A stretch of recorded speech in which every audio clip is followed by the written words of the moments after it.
Pode passar. O que Deus colocou no nosso coração para vir falar hoje aqui foi esse tema aqui. Não temas, eu sou contigo. Ô, Glória, eu estava lá tentando brincar de fazer exercício, o pastor Wilson me ligou, falou, Heitor, você pode dar, eu estou lá na convenção, dá a palavra lá. Eu falei, tá bom, pastor, o que eu falo? Não, fala o que você quiser. Eu falei, então vamos diante de Deus. E ele trouxe esse tema. Quando a gente fala de não temas, todo mundo já pensa em alguma coisa de ruim que vai acontecer, alguma coisa que vai nos atacar, mas a visão que Deus me deu foi uma visão muito mais de dentro de nós para o mundo do que do mundo para nós. Passo próximo. E a ideia de ter medo foi dividida aí nesses 5 tópicos. Não ter medo de Deus, não ter medo de si mesmo, não ter medo dos outros, não ter medo do mundo. E, por último, as aflições, que é o que mais perturba cada um de nós. O próximo. Para a gente começar a falar do medo de Deus, por que a gente tem medo de Deus?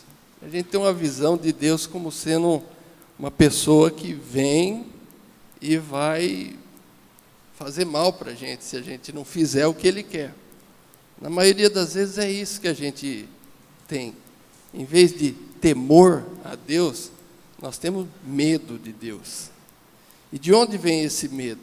Vem de algumas passagens como essa aqui que a gente pode ver lá em Mateus, quando os apóstolos estavam falando com Jesus a respeito da segunda vinda e da tribulação.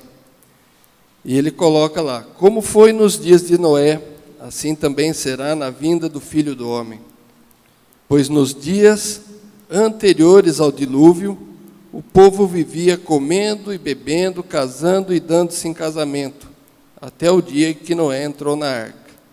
Ou seja, estava todo mundo vivendo uma vida corriqueira, levando o dia a dia, comer, casar, beber, são coisas que a gente faz corriqueiramente, mas não estavam atentos à palavra de Deus. E Noé estava. E eles nada perceberam, até que veio o dilúvio e os levou a todos. Assim acontecerá na vinda do Filho do Homem. 2 homens estarão no campo, um será levado e o outro deixado. 2 mulheres estarão trabalhando no moinho, uma será levada e a outra deixada. Portanto, vigiem, porque vocês não sabem em que dia virá o seu Senhor. Eu acho que lendo uma passagem dessa, todo mundo fica com medo. A primeira pergunta que vem na cabeça fala assim, será que eu, sendo homem, sou aquele que vai ficar ou aquele que vai embora? Ou eu, sendo mulher, eu sou aquela que vai ficar ou aquela que vai embora? Todo mundo sabe que aquele que for levado vai estar na presença de Deus, vai estar muito bem, numa festa muito boa, mas aqueles que ficarem aqui vão ter que enfrentar a tal da tribulação. E o que se sabe a respeito dessa tribulação é que muitos querão morrer e não vão conseguir. Tamanha vai ser a aflição, dores e rangeres de dente. E quando você olha para isso, você fala, Jesus, me livra. E aí você fala, mas por que eu estou nessa situação de medo? Próximo. A questão é simples. Deus é um Deus justo. Justo vem de justiça, de lei. E essas leis Ele mesmo que fez. E Ele não fez essas leis para punir, muito menos para nos amedrontar, muito menos para nos acuar num canto. Ele fez essas leis para nos proteger. Tem uma determinada parte da Escritura que Ele fala assim, eis que coloco diante de ti o caminho do bem e do mal. Escolhe, pois, o caminho do bem e vai se dar bem na vida. Mas a gente tem sempre uma certa impressão de que a gente pode, na nossa liberdade de escolha, escolher o caminho que a gente quer. E quando a gente escolhe o caminho que a gente quer, a gente tem que arcar com as consequências das nossas escolhas. E não culpar a Deus pelas nossas escolhas. Deus fala, olha, vai por esse caminho, que é um caminho de árvore, de sombras, de água fresca, de tranquilidade. Esse outro caminho tem pedras, tem buraco, tem armadilha. Aí você fala, não, eu vou por esse caminho, que tem pedra, que tem armadilha, porque eu quero provar que eu posso passar nesse caminho. Aí você cai no buraco. Fala, pô, Deus é mau, me jogou no buraco. Foi isso que aconteceu? Não, Ele te deu a escolha. Você caiu no buraco por sua escolha. Então nós não temos que ter medo de Deus. Ele está nos protegendo, é um Deus de amor, um Deus de carinho, um Deus que antevê todas as coisas. Para Ele não tem essa noção temporal, hoje, amanhã e depois é uma coisa só. E Ele pode nos proteger sempre, em qualquer situação. Exemplo clássico disso, o povo judeu. O povo judeu vivia com outros povos ali do lado, que eram povos ímpios, maus. E Deus tirou eles do Egito, mandou eles para o deserto e falou para eles coisas simples, do tipo, se você defecar, enterre as suas fezes. Se você tocar em defunto, lave a sua mão. Deus tinha que explicar para eles, ó, nas fezes tem bactérias, no defunto pode ter vírus. Isso era algo em torno de 5.000 anos atrás. Você acha que um homem daquela época conseguiria entender o que é uma bactéria, o que é um vírus? Não.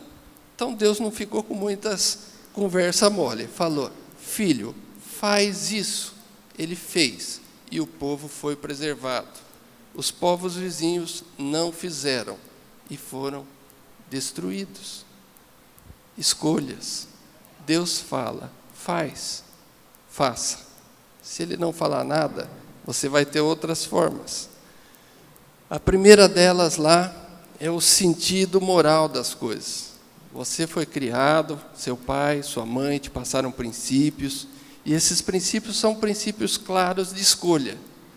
Você sabe no seu coração o que é certo, o que é errado, e o que é ter uma conduta moral? É saber o que é certo, o que é errado, escolher o que é certo. Deus nos dá livre-arbítrio nessa área.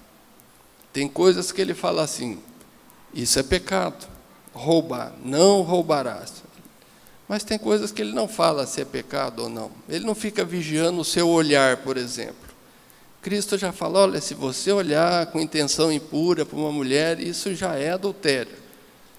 Mas ninguém fica correndo atrás do teu olhar, vigiando o que você olha. Isso é uma questão de você com você mesmo. É uma questão moral. De você saber o que é certo, o que é errado, e fazer a escolha certa. A outra forma de seguir a Deus é demonstrar amor nas suas atitudes. Amor. Todo mundo entende amor como sendo um sentimento, uma coisa que brota, que arde, que queima, né? Parece aquela coisa poética. Mas na Bíblia, o verbo amar é um verbo transitivo e ele requer ação. Toda ação é uma forma de amor. Quem ama, faz, não sente. Quem ama, faz. Então, se o seu namorado, vamos começar por aí, começa a falar, eu te amo tanto, qual o princípio segundo a esse amor eterno? Respeito. Quem ama, respeita. Eu vou te respeitar até o dia que a gente puder ter um ao outro. Se ele não é capaz de te respeitar enquanto está namorando, não vai ser capaz de te respeitar nem depois de casado. Isso não é amor. Isso é falta de amor. Se você está com uma pessoa, vendo que ela está com dificuldade para subir uma escada, você vai lá, dá a mão para ela, ajuda ela a subir a escada. Isso é amor. Esse amor, essa atitude, esse andar cristão, é que faz a diferença. Quando Deus olha lá dos céus e fala, esse é meu filho amado, em quem me comprazo. Eu tenho prazer na vida desse meu servo, porque eu sei que ele está fazendo amor. E com as suas atitudes, você fala mais do que 1000 palavras. 92% da comunicação está nos gestos e não nas palavras. E isso a gente vai aprendendo. E aí, por último, as escolhas ali que eu já falei, mas Deus ainda coloca algumas coisinhas para a gente poder meditar. Eu não vou ler tudo porque é enorme. Então a gente vai lá em Deuteronômios 28 e fala todas as bênçãos que Deus tem reservadas para nós, se é uma condição, é uma preposição condicional. Então, se você estiver amando, se você estiver numa condição moral, se você estiver lendo a palavra e praticando essa palavra, se vocês obedecem fielmente ao Senhor, o seu Deus, e o seguirem cuidadosamente todos os seus mandamentos que hoje lhes dou, o Senhor, o seu Deus, o colocará muito acima de todas as nações da terra. Foi o que aconteceu com o povo judeu, é o que acontece com o povo escolhido. Então, será que a gente precisa ter medo se a gente vai ficar aqui no moinho ou se a gente vai ficar no campo de trabalho? Não precisa temer. Nós vamos estar na grande comissão. Todas essas bênçãos virão sobre vocês e os acompanharão, se vocês obedecerem ao Senhor, o seu Deus. E aqui ele não está falando de lei, ele está falando de amor. Próximo. E ele ainda continua lá, mais para frente, lá em 2 Crônicas, falando não só da gente ser salvo, mas se essa atitude de amor continuar no nosso coração dia a dia, em cada instante, veja que interessante isso aqui. O meu povo, o meu povo, ele não está falando dos ímpios, ele está falando de nós. Se o meu povo, que se chama pelo meu nome, se humilhar e orar, e buscar a minha face, e se afastar dos seus maus caminhos, dos céus o ouvirei, perdoarei o seu pecado e curarei a terra. Quem vive na terra são só os salvos? Não. Nós somos uma minoria, por enquanto. Mas nós estamos na terra e os ímpios também estão na terra. E Deus vai curar a terra. Vai acabar com as pestes, vai acabar com as guerras, vai acabar com as lutas. Nós vamos estar todos numa terra santificada, escolhida, purificada. Mas quem é que vai lutar por essa terra? São os ímpios? Não. Deus fala, o meu povo, nós. E o que nós temos que fazer? Humilhar, orar, buscar a minha face e afastar dos maus caminhos. São aquelas condições que nós já vimos. Isso é ter amor, praticar o amor, pôr em prática uma palavra na nossa vida. Não só falar, mas agir. A fé sem obras é morta, porque não expressa amor. Amor é um verbo transitivo e precisa de ação. E é isso que está ali. A redenção da terra passa pelo arrependimento do povo de Deus, não dos ímpios. E estes serão ganhos para Cristo, através da nossa atitude. Se o teu namorado consegue te respeitar e você consegue mantê-lo abrandado no seu fogo, ele vai se converter. Se aquela senhora que você ajudou a subir a escada perceber que você é cristão, ela vai se converter. Eu tenho no meu consultório muitas pacientes que chegam e falam, ai doutor, qual que é a sua religião? Eu falo, eu sirvo a Deus como cristão, evangélico, na INSEGEC. Ah, tá bom, eu sou católica, eu sou espírita, tudo é a mesma coisa. Eu falo, pode ser que seja, mas eu prefiro servir a Deus. Aí elas ficam com a pulga atrás da orelha, mas normalmente essas pacientes vão ser tratadas, depois elas passam por químio, por uma série de aflições na vida, E o que brota na vida delas é o medo. E aí eu converso com elas a respeito de medo, posso ministrar e não só agir. E muitas delas vêm aqui visitar a gente aqui nessa congregação ou em outras. E Deus age no meio das tribulações, né? Mas Deus é um Deus de amor, não é um Deus para a gente ter medo. Próximo. Agora, vou falar um pouquinho do nosso maior inimigo. Você é o seu pior inimigo. É difícil da gente entender isso claramente, mas o medo que a gente tem de nós mesmos é um medo enorme. Eu já conversei com pessoas que foram viciadas e saíram do vício e estão na graça. E ouvi da boca deles falar, olha, volta e meia eu sonho que eu estou injetando droga, que eu estou num baseado. Volta e meia eu sonho que eu estou fumando cigarro.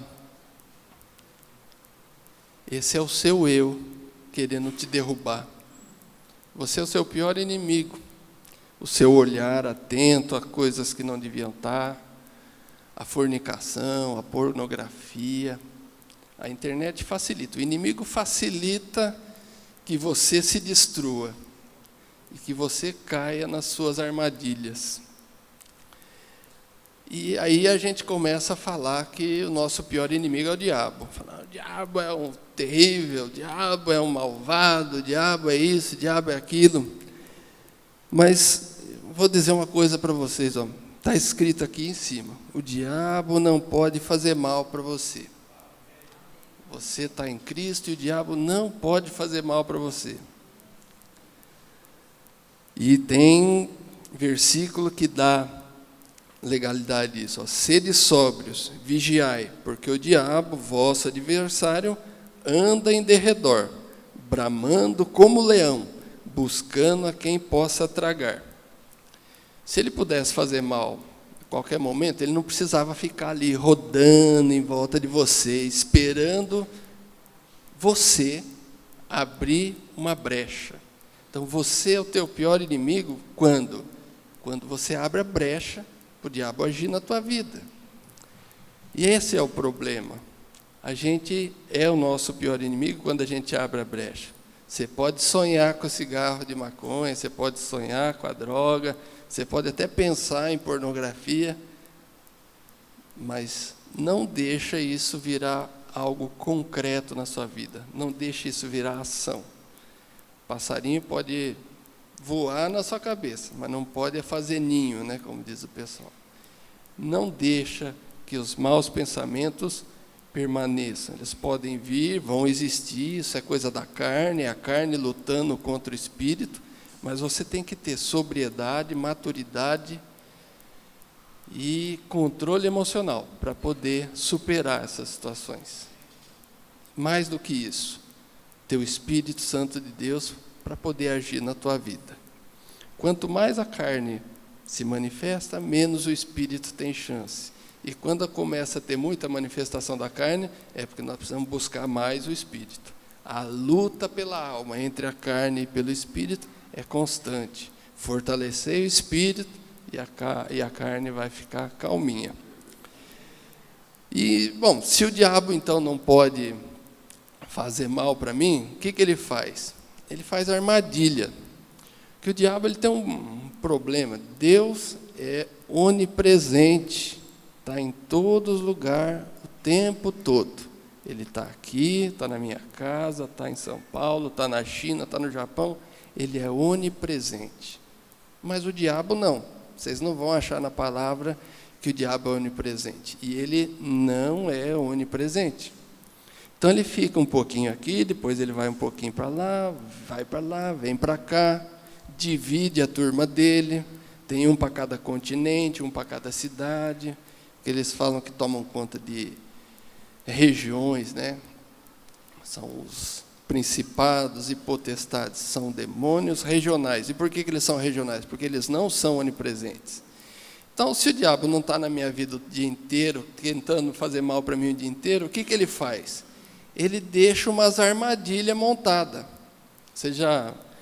Quem daqui foi garoto de Ponta de Vila como eu, sabe o que é uma arapuca, né? Ele deixa lá a arapuca montada. Ele não pode ficar lá caçando passarinho o dia inteiro, então você deixa a arapuca montada, o passarinho vai lá e cai sozinho. Então ele deixa as armadilhas montadas. Internet, revista, umas moças do mundo que vive com as roupas decotadas, tudo para te tentar. Facilidade de você desviar algum dinheiro na empresa, facilidade de você ter algum benefício fazendo alguma jogada ilegal, desleal, facilitar a sua vida como pessoa, como profissional, mas de forma que isso não seja lícito. E quando a gente olha aquilo, os olhinhos brilham, a carne pula, e aí você tem que ir para o lado do espírito e falar, isso é lícito? Não, isso não é lícito. Buscar aquele cabedal moral, isso é certo? Não, isso não é certo. Isso é amor? Não, isso não é amor. Fazer a escolha certa. Essas armadilhas que o diabo deixa armado, você vai cair. E Deus já avisou isso aí. Para que possais estar firme contra as astutas ciladas do diabo. Efésios 6:11. Firmar no espírito, para poder sair das armadilhas. E, por último, sujeitai-vos, pois, a Deus, resistir ao diabo, e ele fugirá de vós. Então, você não precisa ter medo de você. É só você saber que o diabo vai ficar fazendo armadilha o dia inteiro. Ele não está ali. E as armadilhas só vão funcionar se você, o seu pior inimigo, botar o seu pezinho ali naquela armadilha para ser fisgado, pego e cair em pecado. Se isso acontecer, ou se já aconteceu, existe o tal do arrependimento. E com esse arrependimento, o perdão e o sangue de Cristo sobre a sua vida para te redimir. Mas não só como pessoa a gente tem medo. Próximo. Quando a gente, como pessoa, começa a assumir alguns papéis na sociedade, isso começa a dar muito medo. Papel de pai, papel de mãe. No meio dos homens, especificamente, a gente tem tido cada vez mais um amadurecimento tardio, vamos chamar de amadurecimento, e tem pessoas com 40 anos de idade que ainda se sentem adolescentes, pessoas com 50 anos de idade voltando para a casa da mãe, como se fosse um filho mimado de 8 anos, faltando homens que sejam homens. Alguém que precisa falar para eles, filho, você já é homem. Comece a ter atitudes de homem, de ser maduro, de assumir a responsabilidade pelas suas escolhas. E pessoas que casam e, quando tem filho, falam, eu não estou maduro para ser pai, e larga a mulher e vai embora. Medo de ser pai. Ser pai é uma responsabilidade muito grande. Quando você vai lá na maternidade e olha aquele serzinho ali com 3, 4 quilos, olhando, chorando, fala, e agora, hein? Como vai ser minha vida? O que eu vou fazer? E conforme ele vai crescendo, a frase clássica é essa, né? Conforme eles crescem, os problemas também crescem. Né? As crises vão aparecendo, as dificuldades vão aparecendo. Mas como que nós vamos poder resolver isso? Assumindo a nossa hombridade, a nossa maturidade, e sendo capaz de transmitir para os nossos filhos as coisas de Deus, esse senso moral do que é certo, do que é errado, o senso moral de ter palavra e cumprir a palavra. Alguns anos atrás teve um terremoto no Japão, especificamente acometeu a cidade de Kobe e destruiu muita gente lá, uns 10, 12 anos atrás. E teve uma história muito interessante nessa cidade de Kobe. Uma escola infantil ficou inteirinha soterrada debaixo dos escombros do terremoto. E um pai sabia que o filho dele estava lá dentro, numa determinada situação, numa determinada posição geográfica. E os bombeiros não deixavam ele ir lá tentar resgatar o filho. mas aprove a Deus que o desmoronamento acontecesse de forma lateral e os pilares caídos de lado ficaram lá 40 a 50 centímetros, protegendo entre a laje e o chão, e todas as crianças ficaram deitadas ali, num espaço de 50 centímetros entre os pilares. No escuro, na poeira, sem água, sem comida. E tinha lá dentro um menininho que resolveu botar ordem na classe. E falava para os outros, eles estavam em 10, falava para os outros 9, olha, meu pai sempre vem me buscar. Vocês podem ficar calmos, porque ele vem. E os outros assim, larga a mão, rapaz, fica quieto, não sei o quê. Não, vocês podem ficar tranquilos, porque o meu pai vem me buscar. Eu confio nele, e ele nunca atrasa. E ele chega na hora e vai nos tirar daqui. Só que a hora que o pai resolveu fazer isso, que o filho estava profetizando, os bombeiros não deixaram. Não, filho, calma para lá, isso aqui é serviço para profissional, e nós estamos aqui com os cachorros que vão cheirar os defuntos, tal coisa, e nós vamos achar lá. Você não vai poder entrar. Mas ele tinha um conhecimento que os bombeiros não tinham, ele sabia exatamente onde era a sala, a posição da sala dentro daquele escombro da escola toda. E ele foi por trás, deu volta, pulou o muro, se enfiou debaixo de um negócio e outro, e ficou lá 10 horas tirando escombro, entulho, e chegou no lugar onde estava o filho. E a primeira coisa que o menino falou, todo mundo deve falar, ele gritou, meu pai, não sei o quê. Não. Foi pegar o dedo, apontar para a cara dos 9. Falar, esse é meu pai. Ele veio. Será que nós estamos nessa condição de ter certeza que o meu filho vai olhar para mim e falar, esse é meu pai? Será que o exemplo que eu estou dando é um exemplo que vai levar meu filho a Deus? E ele pode olhar para Deus e falar, esse é meu pai? Posso confiar nele sempre, em qualquer circunstância? Isso é hombridade, isso é maturidade, isso é Deus agindo na nossa vida e edificando gerações. E é disso que nós precisamos como pai, como mãe. Tem coisas simples que a gente pode fazer no dia a dia.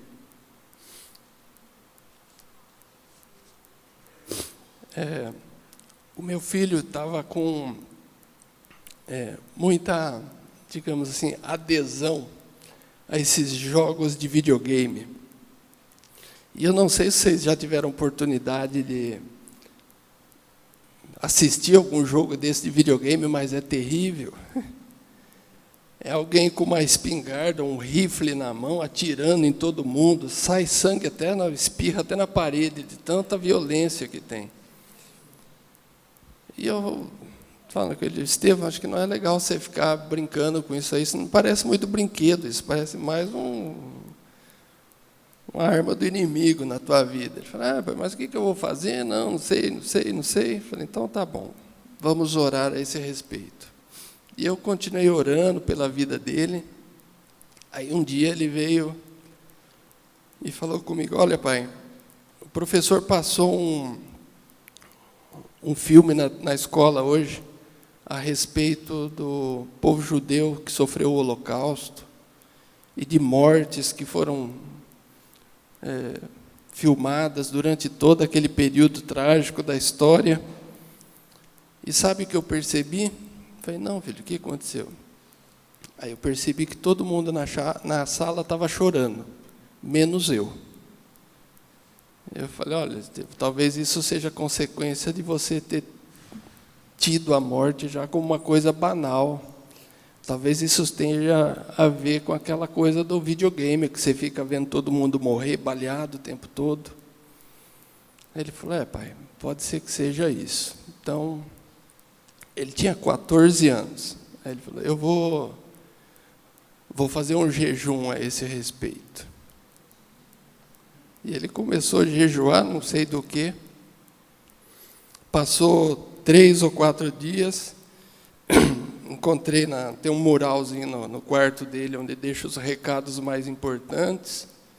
Estava escrito lá com a letra dele, com o nome dele. Hoje eu comecei um jejum para que eu seja uma pessoa mais humana. Dia tal. Acabou o jejum, um bilhetinho de volta. Hoje eu sou uma pessoa mais humana. Ponto final.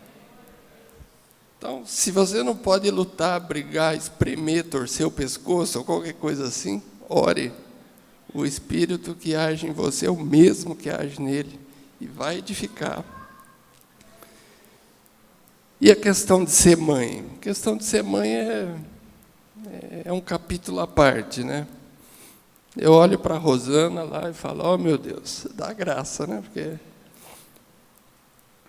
Mas a mulher ela é puro amor.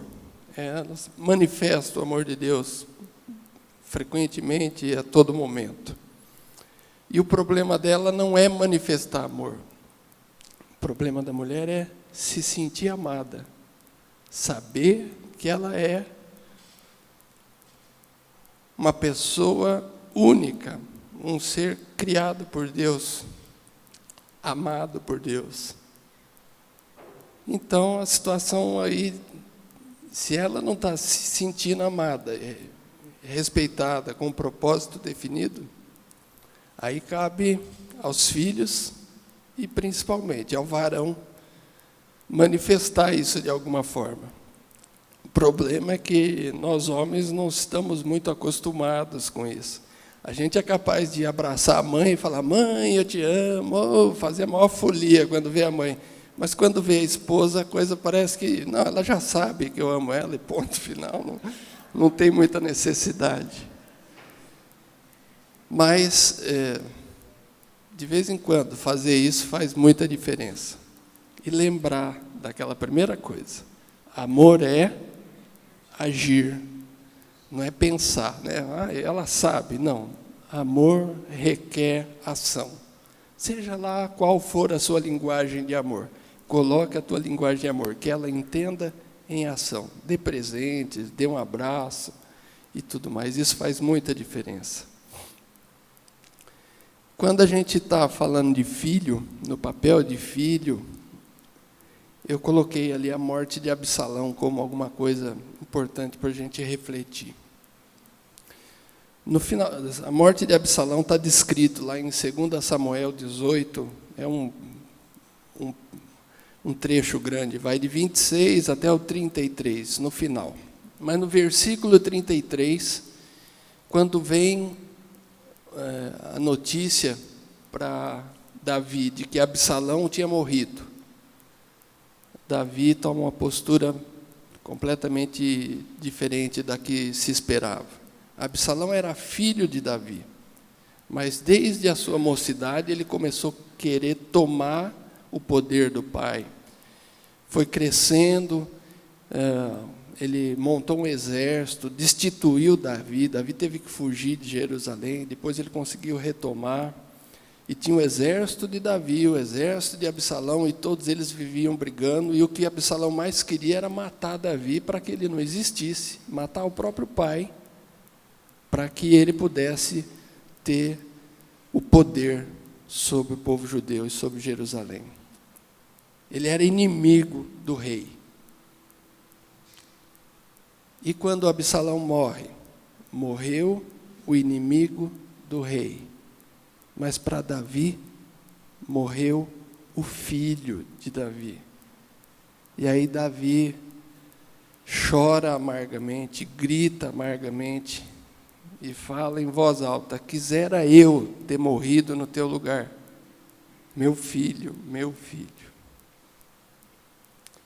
Agora veja bem, Davi era judeu, Absalão era judeu, e Quando ele tinha lá os seus 12 anos, ele já tinha lido toda a Torá, que é o Pentateuco, já conhecia a palavra, ele passou por um ritual chamado Bar Mitzvah, onde ele vai ser abençoado, onde ele vai ser educado na palavra. Davi o abençoou, fez todos os rituais, fez tudo o que um judeu tinha que fazer com o seu filho, do ponto de vista legal, na lei dos homens e de Deus. E por que Absalão ficou desse jeito? Provavelmente porque Absalão não teve o que é mais importante para o ser humano: amor, pai presente. Davi era um guerreiro e estava frequentemente longe, distante, e nessa época era permitida a poligamia, ele tinha várias esposas e concubinas e vários filhos, e eu acredito que dificilmente ele tinha um tempo para ministrar o seu próprio filho. Teve pecados e isso teve consequência na vida dele. Mas o que a gente tira dessa história? Que não basta ter lei, não basta ter mandamento, não basta ter orientação. Tem que ter proximidade, tem que ter amor, tem que estar ali, no dia a dia, para que você tenha um filho que venha a ser um bom filho, e esse filho possa ser um bom pai no futuro. Então, quando ele erra, você tem que falar que ele errou. E tem que fazer com que ele arque com as consequências, para que ele tenha um amadurecimento. E o que a gente vê na nossa sociedade no dia de hoje é que os pais protegem, entre aspas, os filhos de tal forma que os filhos estão impedidos de arcar com as consequências. O filho fala: não, eu tenho coisa simples, do tipo, olha, amanhã eu vou no cinema. Então, marcou o cinema às 4. Tem que sair de casa às 3h30 para encontrar com os meninos lá e ir todo mundo no cinema. A hora que é 3:55, ele fala: ai, me leva lá porque eu estou atrasado, tal coisa. Aí você sai correndo, chega lá, fica brigando com a moça lá que vende ingresso, quer bater em todo mundo para o seu filho poder entrar lá. Ele tem que arcar com as consequências. Na próxima vez ele vai saber que ele tem que sair meia hora mais cedo. Ou tinha que levar alguma coisa na escola. Aí você está lá no meio do seu trabalho, o filho liga: ai, pai, dá para o senhor vir trazer aqui o livro, não sei das quantas, que eu esqueci que eu tinha que trazer hoje? Aí o pai larga tudo, desmarca tudo, vai em casa, pega o livro e leva lá. Não, filho, sinto muito, você vai ficar sem livro, da próxima vez você separa o teu material na véspera. Você precisa amadurecer, se organizar. Isso faz parte dele, isso não é maldade. Isso é amor. Isso é muito amor. Por outro lado, quando ele faz a coisa certa, você tem que reconhecer a coisa certa.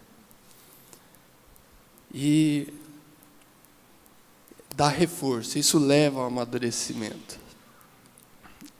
Outro dia eu combinei com o Estevão. Falei: Estevão, pai, estou sem fazer nada aqui, eu posso ir na casa do Fabrício brincar? Falei: domingo, hoje tem culto. Nós vamos sair daqui às 5:50 para estar lá às 6h. 5h você tem que estar aqui para tomar banho. Eu preciso te ligar? Não, não precisa ligar. Aí, quando foi 4:55, o Estevão estava de volta. Normalmente ele não faz isso, normalmente ele atrasa. Mas eu pontuei com ele tudo o que ele tinha que fazer. 4:55 ele chegou. Falei: já chegou, Estevão? Eu tinha combinado com o senhor que eu vinha. Falei: olha, glória a Deus, filho, eu estou muito orgulhoso de você ter vindo. Estou muito orgulhoso de você ter cumprido a sua palavra. Sabe por quê? Por quê? Porque nós vamos chegar no horário? Falei: não, porque eu sei que agora eu posso confiar coisas maiores e eu sei que você vai respeitar. Eu sei que você vai honrar. Eu sei que você vai cumprir. Isso é parte da tua hombridade, do teu amadurecer. Aí ele já ficou tudo orgulhoso, tipo assim: pode me dar tudo que você tiver, manda aqui, eu vou dar conta. você estimula e tem resposta. Isso faz parte desse amadurecimento. E você fica com medo de ser pai, com medo de ser pessoa. E como marido e esposa? Como marido e esposa, então, é um problema, né? Se não fosse um problema, não tínhamos tanta separação. Em Ribeirão Preto, para cada 100 casamentos feitos em cartório, tem 70 separações no mesmo período. 40% dessas separações são dentro do primeiro ano de casamento. E eu não estou colocando aqui a moçada que nem vai para o cartório, nem para casar, nem para separar, que junta e separa e você não fica nem sabendo. E aí, de tudo que a gente poderia falar sobre o casamento, tem um curso de MMI, tem o curso de aliança, 10, 12, 15 semanas aí para poder trabalhar cada ponto que está envolvido. Mas aí eu fui diante de Deus e falei, Senhor, o que é o mais importante? Ele falou, olha, filho, de tudo isso, os 15 minutos de sofá. Se o marido e a esposa não têm 15 minutos de sofá todo dia, ou seja, chegou, botou, jantou, as crianças foram dormir ou estão fazendo a tarefa, vai os dois para o sofá, um do ladinho do outro, mãozinha dada, e aí, bem, como é que foi o dia? O dia foi assim, assim, assado, e o seu dia foi assim, assim, assado? Compartilhar, falar, dividir as angústias, dividir as expectativas, chorar junto, orar junto, buscar a presença de Deus junto, mas ter com quem compartilhar. Não convém ao homem que viva só, por isso lhe darei uma companheira idônea. E é para isso que serve o casal, para juntos fortalecerem e se fortalecerem. É melhor ser dois do que ser um, porque juntos vão ficar mais quentinho, tem melhor paga do seu salário e as coisas funcionam melhor. Então, para os solteiros, eu estimulo vocês a casarem. Para os casados, acho que vocês devem continuar casados. Esse é projeto de Deus. E busca os 15 minutos de sofá. Ah, minha esposa não é crente, meu marido não é crente. Vai para o sofá que ele se converte. É ali que Deus age. Não é no quarto, é no sofá. Próximo. Vamos falar agora um pouquinho do medo dos outros. A gente tem muito medo do que os outros pensam da gente, do juízo que as pessoas fazem de nós. O que os outros vão dizer, o que os outros vão pensar, o que os outros vão falar. E a gente vai buscar na palavra, e Deus fala que a boca, o mal dizer que a gente tem, isso daí é maldade, é a tal das armadilhas do inimigo. E tem dois jeitos da gente ver isso. A pessoa pode falar que você é feio e você acreditar que você é feio, ou a pessoa pode falar que você é feio, se perguntar para Deus, Deus, eu sou feio? Ele fala, não, filho, você é o único no mundo com esse modelito, não tem mais ninguém igual a você, nunca teve, nunca vai ter. Você é uma obra-prima. Obra-prima é aquela que foi feita uma única vez e não tem igual. Você é uma obra-prima.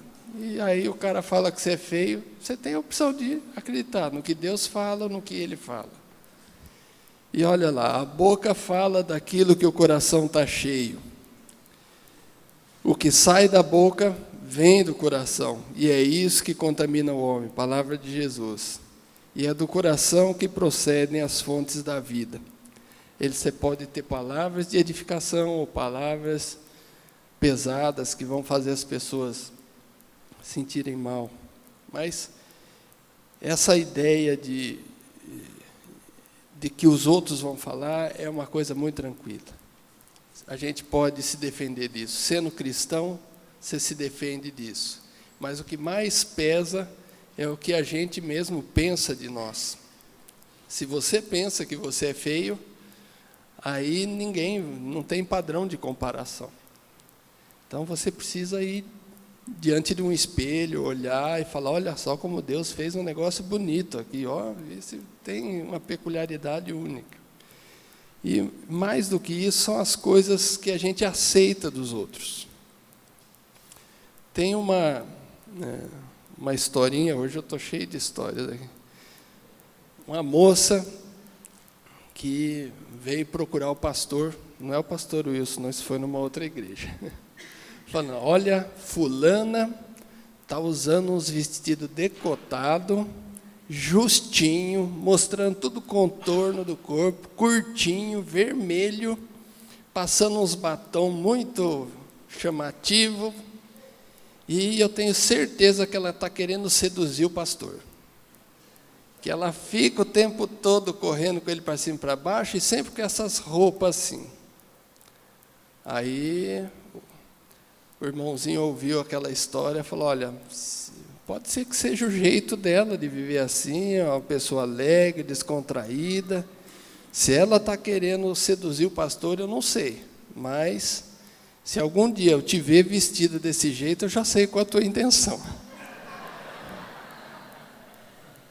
É isso que fala a palavra, do coração que procedem todas as maldades. A gente não pode ficar julgando os outros. Nós temos que julgar nós mesmos. E ir diante de Deus para se tornar inteiro. Quando a gente fica com medo de que as pessoas vão discriminar, o que vão fazer, aí vem a palavra lá de Jeremias. Porque eu bem sei os pensamentos que tenho a vosso respeito, diz o Senhor. Pensamentos de paz e não de mal, para vos dar o fim que esperais. Jeremias. Eu lido com uma questão muito crítica lá no consultório, que é a parte de câncer. E toda vez que você fala de câncer, vem embutido atrás da palavra morte. E as pessoas têm medo da morte. Mas, na realidade, as pessoas não têm medo da morte, elas têm medo do sofrimento que leva à morte. E quando você começa a projetar em você mesmo a experiência dos outros, falar, mas fulano teve uma experiência dolorosa, trágica, que sofreu muito, aquilo começa a fazer parte da sua realidade.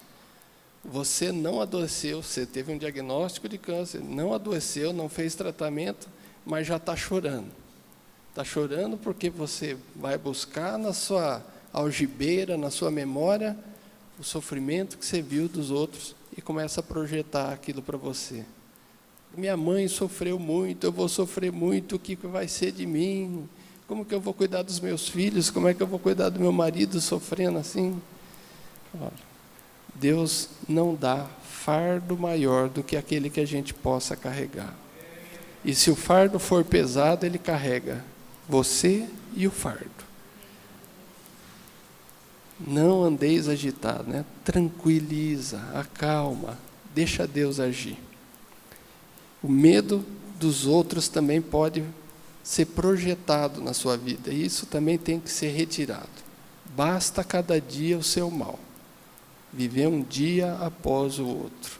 E aí a gente vai estar sempre buscando e dependendo da bênção de Deus para aquele dia. Próximo. Pode trocar? Uhum.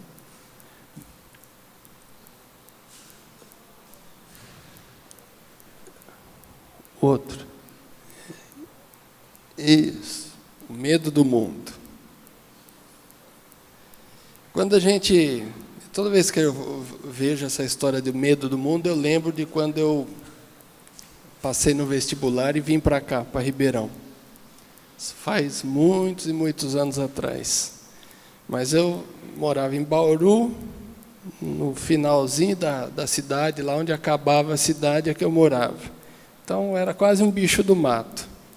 E eu tinha que sair lá do fundão da minha vilinha e vir enfrentar Ribeirão sozinho. E aquela choradeira, a hora que eu montei no ônibus com a minha malinha, né, debaixo do braço, minha mãe chorando, meu pai chorando, todo mundo chorando. Até o cachorrinho que eu tinha lá ficou triste. Eu falei, bom, agora a coisa vai ser difícil. Se está todo mundo chorando é porque o trem deve ser feio mesmo. Não vai. Eu vou ter que ser forte, vou ter que viver muito aqui. Então eu vim assim, esperando que eu ia ter que enfrentar um Golias, né? A coisa maior do mundo. Mas chegou aqui, dentro do ônibus mesmo, eu estava lá careca, né? Que já tinha levado o trote, estava lá careca. Sentou do meu lado um outro rapaz, falou: você está careca, está indo para Ribeirão? Você passou lá em Ribeirão? Eu falei: passei. Aí eu também passei. O que você vai fazer? Eu vou fazer medicina. Eu vou fazer farmácia. Vamos morar junto? Vamos. Então vamos fazer o seguinte: a gente vai procurar algum lugar lá para ficar e depois aí já ficamos a viagem inteira. Naquela época, a viagem de lá até aqui vinha parando de cidade em cidade, demorava 4h30. Nós tivemos 4h30 para... Chegou aqui, nós fomos, entramos numa pensão. Lá na pensão nós encontramos mais 2 colegas de São Paulo, que estavam iam começar o curso, e mais um outro de Marília. Juntou todo mundo, montamos uma república. Depois de um mês, parecia que eu estava vivendo há séculos aqui. Eu já tinha amigos, tinha casa, tinha estrutura, ia e vinha para a faculdade. Aí eu parei e pensei, falei: o mundo não é assim tão terrível quanto eu imaginei. Mas eu não era crente naquela época. Hoje eu sei que isso tudo não foi por acaso, não foi obra do acaso, foi obra de Deus, protegendo a sua vida a cada dia. Então a gente não precisa ter medo do mundo, do desconhecido, do inexplorado. E olha o que Deus fala aí: desde agora te mostro coisas novas e ocultas que não sabias. Lá em Isaías 48:6, a parte B. Ele vai mostrando tudo que você acha que foi por acaso, não é. Ele está o tempo todo ali, detalhes da nossa vida, cuidando. Então você não precisa ter medo do mundo. O mundo é mau, o mundo é terrível, o mundo é mau, o mundo é terrível. Mas eu sou contigo. Não peço que os tires do mundo, mas que os livres do mal. Está lá em João. E a violência: 1000 cairão ao teu lado, 10.000 à tua direita, mas tu não serás atingido. Salmo 91:7. Deus nos dá, na fé, condição de suportar tudo quanto o mundo vier contra você. Se o teu chefe está te perseguindo, se o teu emprego está ameaçado porque a firma não está boa, aquietai-vos e sabei que eu sou Deus. Eu te sustento com a destra da minha justiça. Justiça fala: segui o caminho do Senhor, e Ele cuidará de vós. Deus é justo e fiel, e Ele jamais vai ter isso. E eu pus aí só para a gente relembrar a história de José. José foi jogado num buraco, ficou lá no escuro daquele buraco. Passaram, levaram, venderam ele, os irmãos venderam ele, foi para o Egito, chegou lá no Egito, mentiram a respeito dele, ele foi preso, os amigos que ele fez na prisão traíram ele, não falaram dele, mas no final, Deus o levou à condição que ele tinha um propósito, tinha um destino, e esse propósito e esse destino foi cumprido. Com tribulação, sem tribulação, apesar da tribulação. E para isso tudo, Deus usou cada uma dessas tribulações, dessas dificuldades, para tratar a alma de José. Para quando ele chegasse, a condição que ele chegasse com humildade o suficiente para saber que ele não chegou lá pela força dele, nem do braço dele, mas pela única e gloriosa vontade de Deus. Tenho-vos dito isso, para que em mim tenhais paz. No mundo tereis aflições, mas tende bom ânimo. Eu venci o mundo. João 16:3. Mais uma vez, próximo. O medo das dificuldades. Essa não temas, é a primeira coisa que vem na nossa cabeça, as dificuldades. As dificuldades vão existir, como existiram na vida de José. E sabemos que todas as coisas contribuem juntamente para o bem daqueles que amam a Deus, daqueles que são chamados segundo o seu propósito. todas as coisas não são só as coisas boas. Então Deus faz coisas más? Não, Deus permite coisas más acontecerem na tua vida, para que você seja edificado, tratado, curado, restaurado e aumente a sua intimidade com Deus. E isso faz com que você cresça na presença de Deus.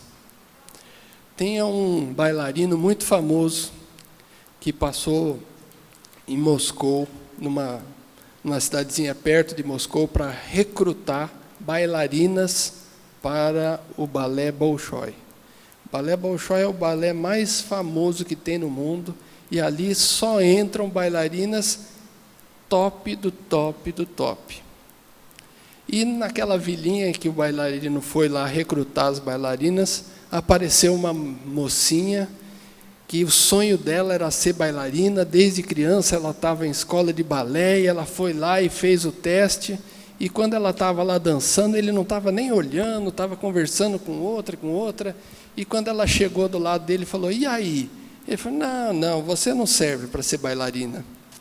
Ela saiu dali chorando, foi para o quarto dela, pegou a sapatilha, pendurou, foi estudar, casou, teve filhos e depois montou uma lojinha para vender alguns produtos na cidade. 20 anos depois, esse mesmo bailarino voltou para fazer essa recrutagem de bailarinas, e ela criou coragem e foi lá falar com ele: olha, você acabou com a minha vida, você não me deu a oportunidade de ser bailarina, você falou que eu não tinha a menor chance. Ele falou: se você realmente quisesse ser bailarina, você teria persistido, perseverado, e você seria uma grande bailarina. Você não tem a qualidade número 1 para ser uma grande bailarina, que é lutar contra todas as adversidades. E de vez em quando eu fico pensando se a gente não abre mão dos nossos sonhos muito prematuramente.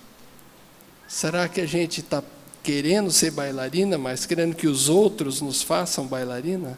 Nós temos que lutar, perseverar, vencer, cair e levantar. Que é levantando que a gente aprende o gosto de cair. E quando a gente vê alguém caído, a gente vai lá dar a mão. E todas as coisas contribuem, todas, as boas e as más, para cumprir os propósitos de Deus. Próximo. E depois da gente ter passado por tudo isso, o medo de Deus, o medo de nós, o medo dos outros, o medo do mundo e o medo das tribulações, das dificuldades, Jesus passou por tudo isso e deixou para a gente um mandamento, que ele chamou de o grande mandamento. E o que ele falou? Amarás o Senhor teu Deus de todo o teu coração, de toda a tua alma e de todo o teu pensamento. Tem algumas versões que falam de todo o seu entendimento. Este é o primeiro e grande mandamento. E o segundo, semelhante a este, amarás o teu próximo como a ti mesmo. Amar a Deus e amar ao próximo. Deus é amor. Não aquele amor sentimento, mas aquele amor ação. Pode passar o próximo. E o amor ação de Cristo não foi um amor simples, do tipo te ajudar a subir a escada ou coisa parecida, mas um amor tal que ele resolveu morrer por mim e por você. Os levitas podem subir aqui. E nessa atitude de amor de Cristo, ele estava querendo redimir cada um de nós dos nossos pecados, das nossas falhas, dos nossos medos, e dizendo dia a dia, em cada gota de sangue que caiu daquela cruz, ele estava dizendo: não temas, eu sou contigo, eu te sustento, eu te saro, eu te levo, eu te protejo, eu te curo.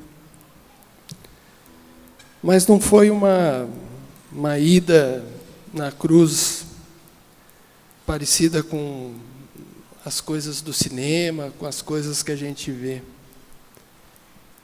Quando Cristo foi para a cruz, houve uma revolução muito grande. Tanto é que a história ficou dividida. A gente tem aquela ideia de um Cristo na cruz, bonitinho, mas ele mesmo sabia que aquilo era muito para ele.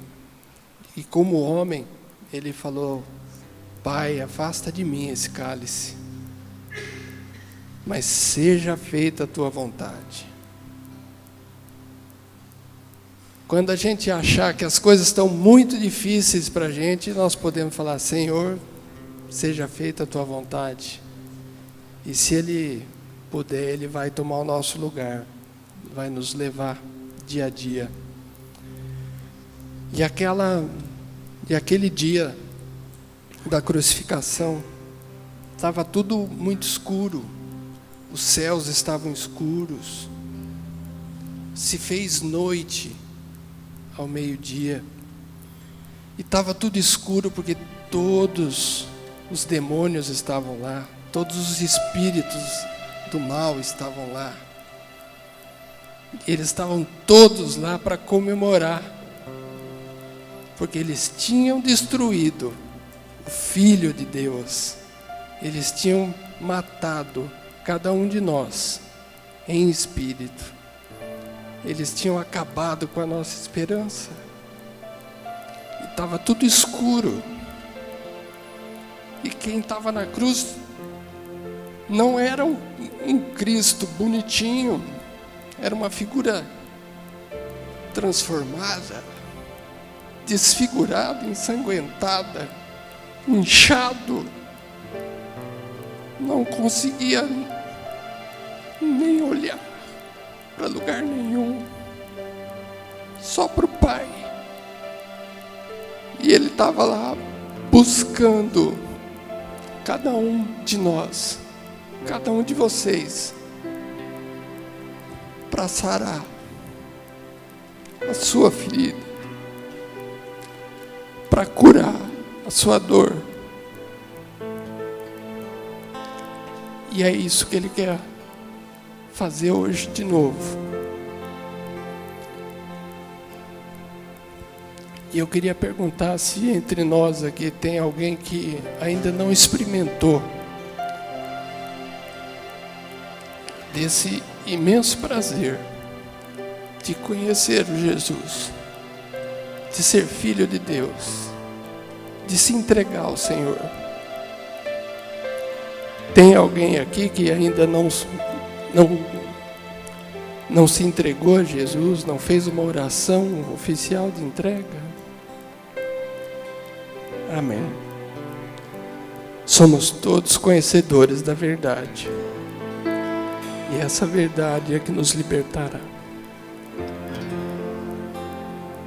E em nome desse Cristo crucificado, em nome desse sangue derramado, é que eu queria convidar vocês a estarem aqui na frente, para que a gente pudesse orar, para serem fortalecidos e saírem daqui sabendo que Deus é contigo e que nada será contra nós. Amém?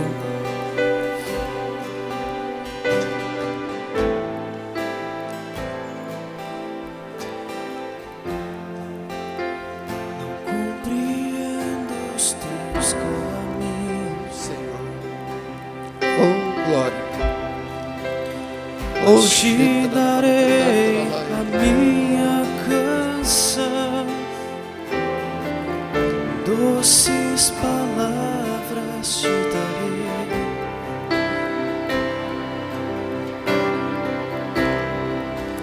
Me sustentas em minha dor,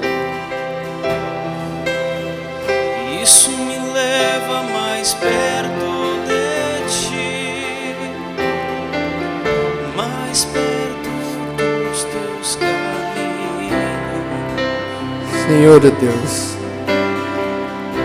Pai amado, nós nos colocamos agora, Senhor, na Tua presença, em o santo nome de Jesus, e te pedimos mais uma vez, para que o Espírito Santo de Deus, que sonda os nossos corações, que vai como uma faca, separando juntas e medulas e nos sondando profundamente, possa trazer à tona o mais profundo dos nossos medos, o mais profundo das nossas dificuldades, e que isso possa ser sarado, curado, tratado, não por mim nem por ninguém, mas pelo Espírito Santo de Deus, buscando em cada um os seus medos, o medo de perder o trabalho, o medo de ser maltratado, o medo de um esposo violento, o medo de um filho que está nas drogas,